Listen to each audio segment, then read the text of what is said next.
அஸ்ஸலாமு அலைக்கும். மொழினா இது உங்கள் மொழினா தேரா துபாய் தமிழ் பஜார். இப்போ வந்துட்டு ஹஜ் பேரலுக்காக புது புது டிசைன்கள் வர ஆரம்பிச்சிருச்சுமா.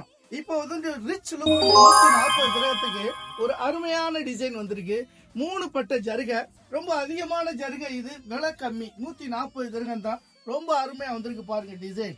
ஃபர்ஸ்ட் டிசைன் ரிச் லுக்குடைய ஃபர்ஸ்ட் டிசைன், 3 கலர் டிசைன் எப்படி இருக்கு பாருங்க. ஜருகை கொஞ்சம் வித்தியாசமா வந்திருக்கு, புது மாதிரியான டிஃப்ரெண்ட் ஜருகை. பாத்தீங்களா எப்படி இருக்குன்னு டிசைன் பண்ணிருக்கும் ஜருகையில அருமையா. இது ஃபர்ஸ்ட் கலர். ரிச் லுக்குடைய 2வது கலரை பாருங்க. எல்லோ ஆரஞ்சு சேர்ந்த மாதிரி, பிரவுன் சேர்ந்த மாதிரி ரொம்ப அருமையா வந்திருக்கு பாருங்க. அருமையான இது 140 திரகம். இதுடைய டிசைன் பாத்தீங்களா, 3 வகையான டிசைனா இருக்குது பாருங்க. இதுல வந்துட்டு ஒரு 3வது கலர் ப்ளூ கலர், வயலட்,